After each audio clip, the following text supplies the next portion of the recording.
नमस्कार, मैं प्रिया। आप देख रहे हैं आंचलिक खबरें, अपनों की खबर आप तक। आइए नजर डालते हैं दिन भर की बड़ी खबर पर। मकर संक्रांति, लोहड़ी, पोंगल, माघ एवं उत्तरायण आदि हिंदू त्योहारों का महत्व।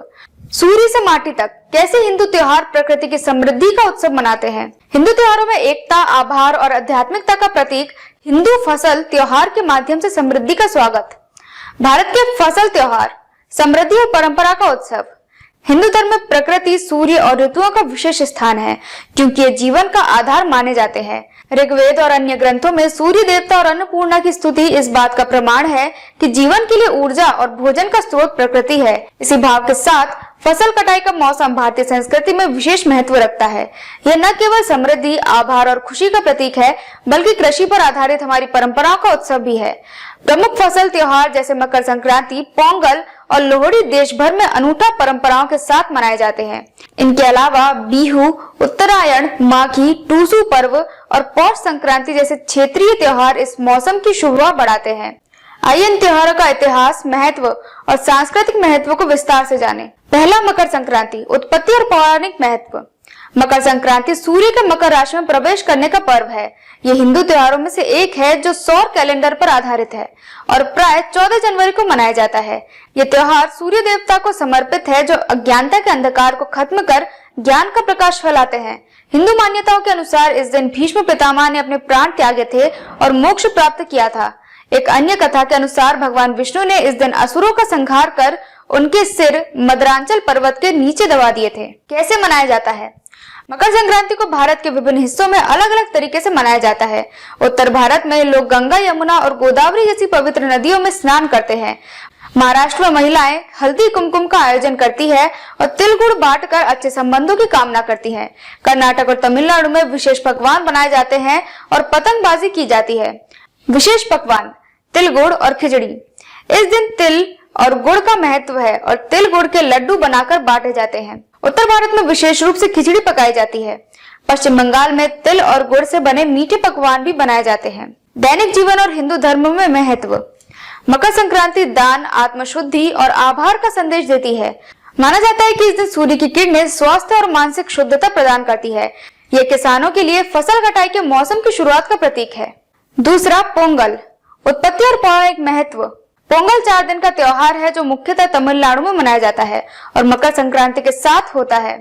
पोंगल का अर्थ है उबालना, जो समृद्धि और खुशियों के प्रतीक के रूप में देखा जाता है। इसका आरंभ चोल साम्राज्य के समय से माना जाता है, जब यह सूर्य देव को समर्पित एक प्रमुख पर्व था। हिंदू कथाओं के अनुसार भगवान शिव ने अपने बैल बासवा को यह आदेश दिया था कि वे मानव को महीने में एक बार स्नान करने और खाना खाने का संदेश दे। बासवा ने गलती से ये संदेश दिया कि लोग रोज खाना खाए और मेहनत करें। इससे नाराज होकर शिव ने बासवा को धरती पर भेज दिया ताकि वे कृषि में मानव की मदद कर सके। कैसे मनाया जाता है? पोंगल 4 दिन तक मनाया जाता है। भोगी पोंगल, घर की साफ सफाई की जाती है और पुराने सामान को त्यागा जाता है। थाई पोंगल, चावल को दूध में उबालकर सूर्य देव को अर्पित किया जाता है। मट्टू पोंगल, गायों की पूजा की जाती है, उन्हें सजाया जाता है और विशेष भोजन कराया जाता है। कानुम पोंगल, परिवार एकत्र होकर भोज का आनंद लेते हैं। विशेष पकवान पोंगल, चावल और दूध से बने पकवान, बड़ाई, मीठे सागू और तले हुए व्यंजन। दैनिक जीवन और हिंदू धर्म में महत्व। पोंगल प्रकृति और सूर्य देव के प्रति आभार प्रकट करने का पर्व है। ये समुदाय की भावना को मजबूत करता है और सतत कृषि प्रथाओं के महत्व को उजागर करता है। तीसरा, लोहड़ी, उत्पत्ति और पौराणिक महत्व। लोहड़ी मुख्य रूप से पंजाब और हरियाणा में 13 जनवरी को मनाई जाती है। ये सर्दियों के अंत और दिनों में बड़े होने की शुरुआत का प्रतीक है। इसका संबंध हिंदू घाटी सभ्यता से है और ये रबी फसलों, विशेषकर गन्ने की कटाई का उत्सव है। लोक कथाओं के अनुसार लोहड़ी दुल्ला भट्टी से जुड़ी है, जो मुगल शासन के दौरान एक लोक नायक थे। उन्होंने लड़कियों को गुलामी से बचाकर उनकी शादी कराई। कैसे मनाया जाता है? लोहड़ी की रात को अलावा जलाया जाता है, जिसके चारों ओर लोग इकट्ठा होकर लोकगीत गाते हैं, भांगड़ा और गिद्दा करते हैं और तिल गुड़, मूंगफली आदि अग्नि को अर्पित करते हैं। विशेष पकवान तिल गुड़ के लड्डू, गन्ने के रस से बने मीठे पकवान, मूंगफली और गुड़ से बने विशेष पकवान। दैनिक जीवन और हिंदू धर्म में महत्व। लोहड़ी उर्वरता, समृद्धि और सुरक्षा का प्रतीक है। अलाव सूर्य देव का प्रतीक है, जो गर्माहट, प्रकाश और फसल के लिए आशीर्वाद लाते हैं। चौथा, बिहू, माघ बिहू या भांगली बिहू, उत्पत्ति और पौराणिक महत्व। माघ बिहू असम में मनाए जाने वाला 3 बिहू त्योहारों में दूसरा है, जो फसल कटाई के अंत का प्रतीक है। यह असम की कृषि संस्कृति से गहराई से जुड़ा हुआ है और प्रकृति व समुदाय की पूजा का पर्व है। बिहू का संबंध वैदिक परंपरा से है, जिसमें देवताओं को अन्न अर्पित किया जाता था। यह त्योहार अग्निदेव की पूजा से भी जुड़ा है।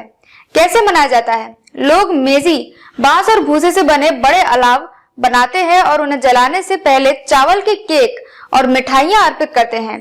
पारंपरिक खेल जैसे टेकेली भोंगा, मिट्टी के बर्तन तोड़ना खेले जाते हैं और परिवार व मित्रों के साथ भोज का आनंद लिया जाता है। विशेष पकवान: बिहू के समय चावल और तिल की बनी मिठाइयां, पेठा और विभिन्न पारंपरिक चाय के पकवान। दैनिक जीवन और हिंदू धर्म में महत्व: माघ बिहू सामुदायिक बंधन, फसल के प्रति आभार और कृषि संसाधनों की रक्षा का महत्व दर्शाता है। ये मानव और प्रकृति के बीच संबंधों को मजबूत करता है। 5वां उत्तरायण। उत्पत्ति और पौराणिक महत्व: उत्तरायण गुजरात में मनाया जाने वाला पर्व मकर संक्रांति की तरह ही सूर्य के उत्तरायण में प्रवेश का प्रतीक है। इसका संबंध भगवान कृष्ण से है, जिन्होंने महाभारत में पांडवों को उत्तरायण काल में यात्रा शुरू करने का सुझाव दिया था। कैसे मनाया जाता है? ये पर्व मुख्यतः पतंग उड़ाने के लिए प्रसिद्ध है, जो लोगों की ऊंची महत्वाकांक्षाओं का प्रतीक है। परिवार ऊंधियों और जलेबी जैसे व्यंजनों का आनंद लेते हैं और छतों पर जश्न मनाते हैं। विशेष पकवान: उधियू एक प्रकार की सब्जी, जलेबी और हांडवू। दैनिक और हिंदू धर्म में महत्व: उत्तरायण आशा, खुशी और सकारात्मकता का प्रतीक है। पतंग उड़ाने से माना जाता है कि लोग सूर्य की किरणों के संपर्क में आते हैं, जो स्वास्थ्य के लिए लाभदायक है। 6वां माघी। माघी पंजाब और हरियाणा में मनाया जाने वाला त्योहार मुक्तसर के 40 योद्धाओं के बलिदान का सम्मान करता है, जिन्होंने मुगल के खिलाफ वीरता पूर्वक लड़ाई लड़ी। ये फसल कटाई के मौसम की शुरुआत का भी प्रतीक है। कैसे मनाया जाता है? लोग पवित्र नदियों में स्नान करते हैं और खिचड़ी जैसे विशेष भोजन का आनंद लेते हैं। सिख धर्म के अनुसार गुरुद्वारे में जाकर धार्मिक जुलूस में भाग लेते हैं। विशेष पकवान: खिचड़ी, तिल के लड्डू। दैनिक जीवन और हिंदू धर्म में महत्व: माघी त्याग, साहस और नवीनीकरण का प्रतीक है, जो लोगों को धैर्य और विश्वास का महत्व सिखाती है। 7वां टूसू पर्व। उत्पत्ति और पौराणिक महत्व: टूसू पर्व झारखंड, उड़ीसा और पश्चिम बंगाल में मनाया जाने वाला एक आदिवासी फसल त्योहार है।